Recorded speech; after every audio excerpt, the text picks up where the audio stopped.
No, God! No, God, please, no!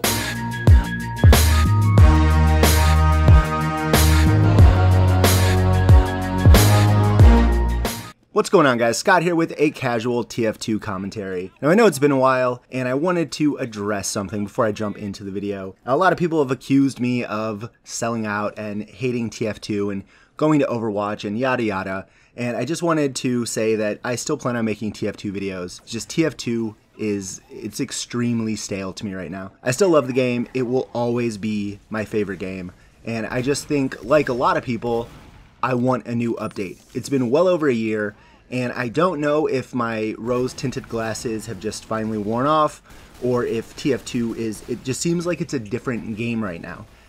There's a lot of bugs and glitches that kind of annoy me a little bit, so I don't really like to just sit and play for 3-4 hours a night anymore. And it does seem to me like the player base is different. I don't know if a lot of the players are gone to other games, or they just play in different times than me, but I always seem to come across a lot of trolls, and I don't want to throw out the free-to-play slur, because I don't think there's anything wrong with free-to-plays, but I do think that my play style doesn't match up with their play style. Like, I don't find being a friendly heavy fun. I don't find a lot of that stuff, like the just messing around stuff. When I play a game, I play to actually win, and I play to do well. So my philosophy on gaming doesn't really match up in the current environment of casual TF2. Now with Overwatch, it's fun, but there's still a lot of issues wrong with that game. So don't plan on me leaving TF2 anytime soon, unless that Pyro update finally comes out and it just ruins the game, which hopefully that won't happen. But I wanted to go over what I don't like about TF2 currently, and what I would like to see changed in this update that will be here one day. I was going to say soon, but let's be honest, I can't even say that. Even though Lord Baniel apparently sent out a cryptic tweet that we won't have to worry about Badlands soon. And there was a winky face, and we all know what a winky face means, right? Anyway, main issues with TF2. The people that are playing. I've already touched on that. I'm not going to go more into it, but I just kind of feel like anytime you get put into a casual game, because I don't play competitive, I still think since day one competitive is broken, and I don't fucks with no competitive. So casual, you'll usually see like the top 4 people are just fragging everybody, and then the bottom percentage of the players on your team, they're kind of just messing around. I play usually late night West Coast servers, and it could just be bad luck. I know a lot of people, when I tweet about this kind of stuff, they're like, oh dude, I have no problem getting in games. Could just be my luck, and it tilts me. Besides some of the player base, what annoys me?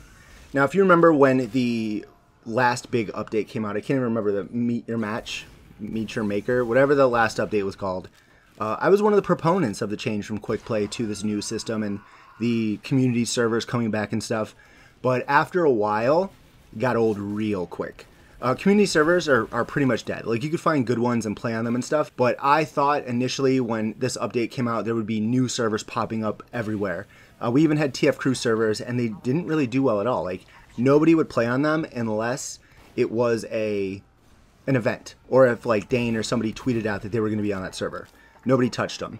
Map Monday, I would love to bring Map Monday back, but it's hard to find a server that's actually using custom maps and have like a population. It's hard. If you know of one, please leave it in the comment section below. I would love to check out that server. So it kind of leads me into what I play anyway. Usually when I go and I click on casual, I will only select the Koth. I love Koth, it's my favorite game mode. I will select Koth, and I know that by selecting just one thing, I'm going to have a longer queue time. I'm okay with that. But what really bugs me is when I select Koth, I'll get thrown into a game. Sometimes it's a game right at the beginning, it's awesome.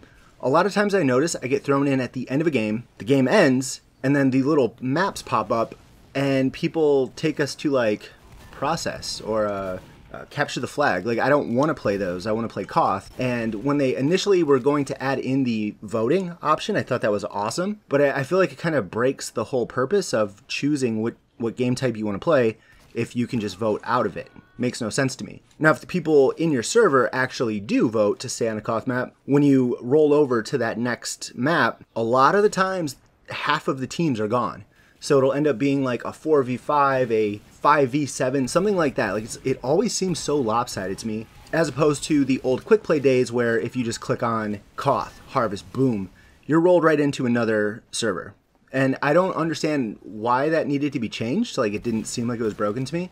But that kind of tilts me when that happens, because you end up playing a game and then you have to back out and get all the way back into another game only to see that it's like half of the players anyway. So those are pretty much the two big things to me. It's just quality of life. Not a big deal. Quality of life changes. Valve can easily fix those in the next update. I know they're trying to streamline everything and make comp and competitive, you know, similar, more similar. I don't really care about the weapons and stuff. Most of the classes, I use vanilla. So I'm not really worried about that stuff. I want the quality of life to be a little better.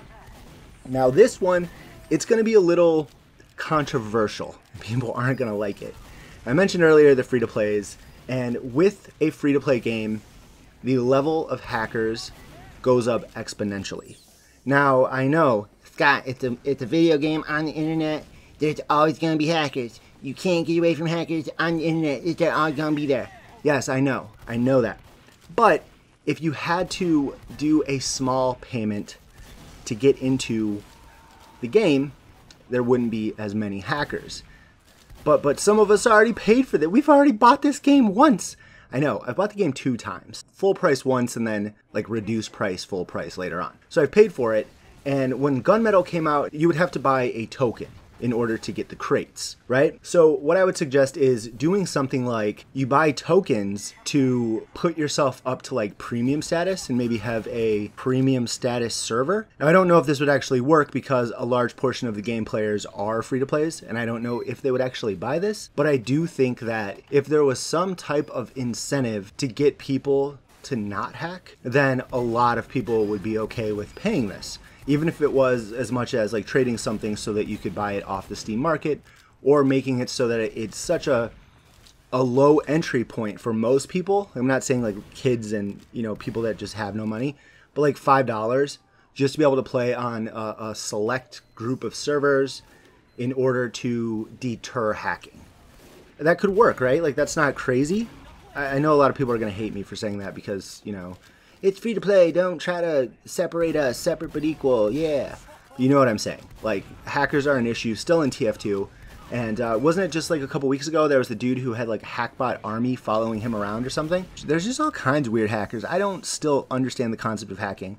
Like, you're lying to yourself and everybody else. You suck, and you use a program to make you feel better about ruining people's fun or something. I don't get it. That's really it. I really want to see those 3 things come into the next update, and that would make me really happy. I'm very excited for this. I want to get that fire burning back in my chest for TF2, where I want to play the game for 3 to 4 hours a night, and I have no doubt, you know, everybody else kind of feels that way. I doubt we'll ever see a TF3. I still think that if TF3 was to come out, even if they only did a complete re-up on Source 2, obviously they can't change the code because it's such spaghetti, but if they like, you know, the graphics could even stay the same, just higher poly, like throw it out there, have all the hats transfer over, I don't doubt people would pay like 30, 40, 20 to 30 bucks for TF3. And then everybody would be happy. I also think that, you know what, I'll make a video about that later because there's a lot of stuff I have to say about TF3. But I just wanted to, you know, get that off my chest and let everybody know where I stood. As soon as something new happens with TF2, I will be back making content ferociously, a big word. I will make content a big word. I don't even know what word I would use, but a lot of content. I just want something new, right? All right. Thanks for watching, guys. Hit the like button if you enjoyed the video. Till next time, take it easy. Peace.